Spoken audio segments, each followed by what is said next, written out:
Medo, o tecido de nossa existência, é permeado por esse fio, às vezes corrosivo.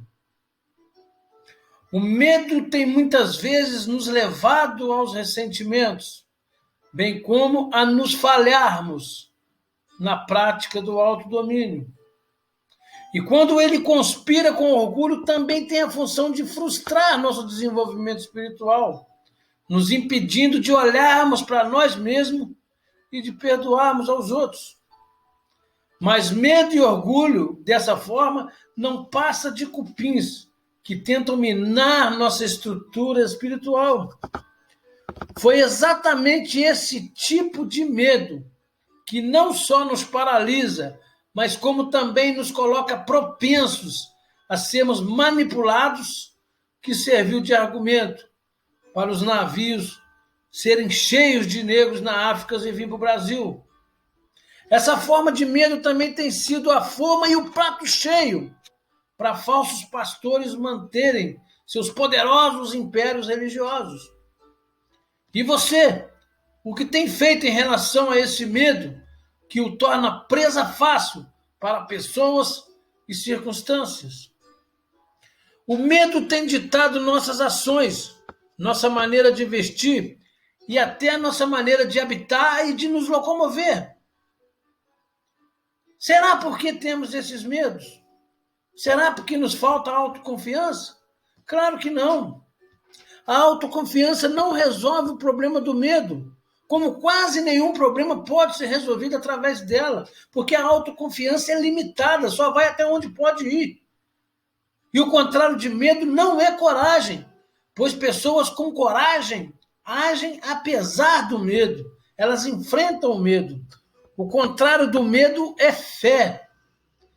Medo é a coragem que esqueceu de rezar. E coragem é o medo que aprendeu a orar. Quando eu recuo da fé, me aproximo do medo.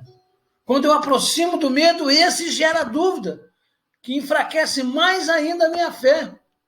Enquanto que com fé eu olho para Deus e ando sobre as águas, sobre os meus problemas. Mas quando eu olho para os meus problemas e não para a minha fé, para o meu Deus, permito que esses meus problemas me submerjam.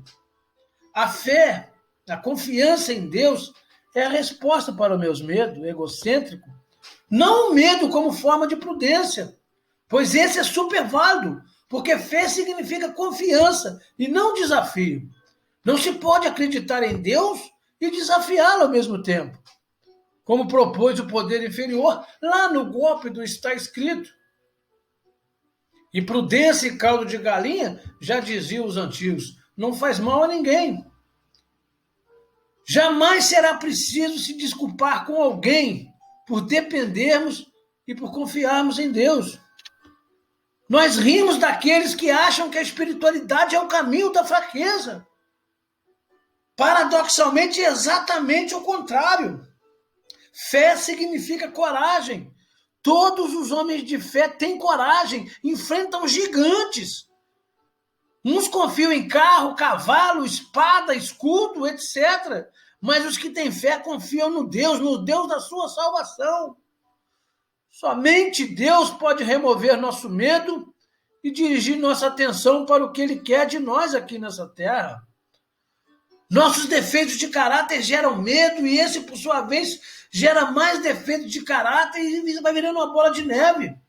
Nós comemos e bebemos e sempre procurando obter mais do que precisamos, com medo de não ter o suficiente amanhã.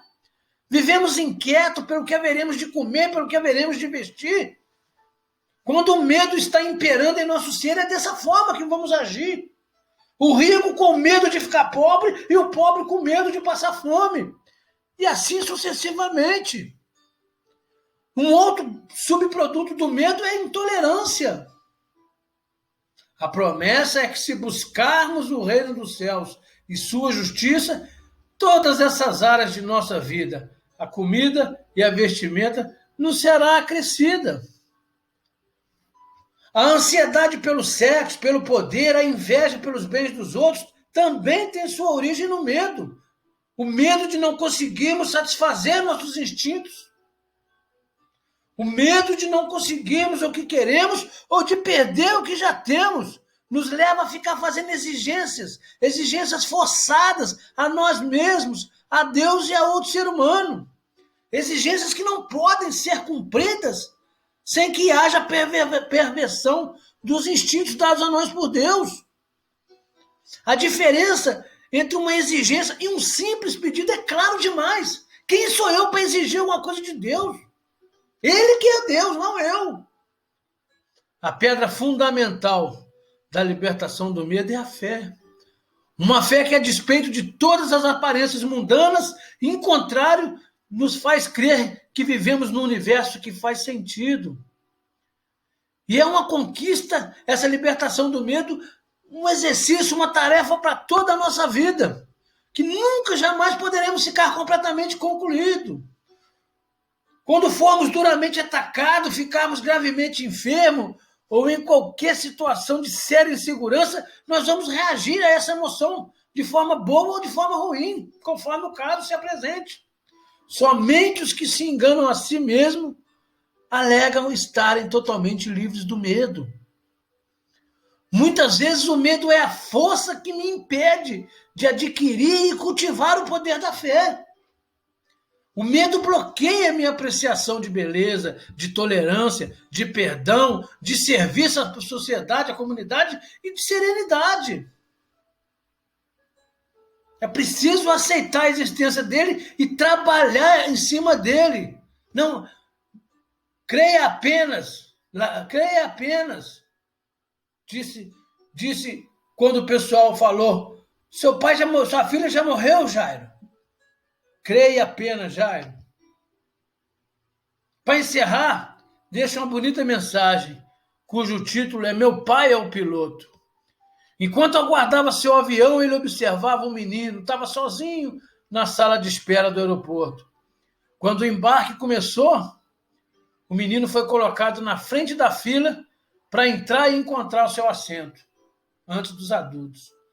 Ele entrou no avião e viu que o menino estava sentadinho ao lado da sua poltrona. O menino foi cortês quando ele puxou conversa e em seguida começou a passar o tempo colorindo o seu livrinho.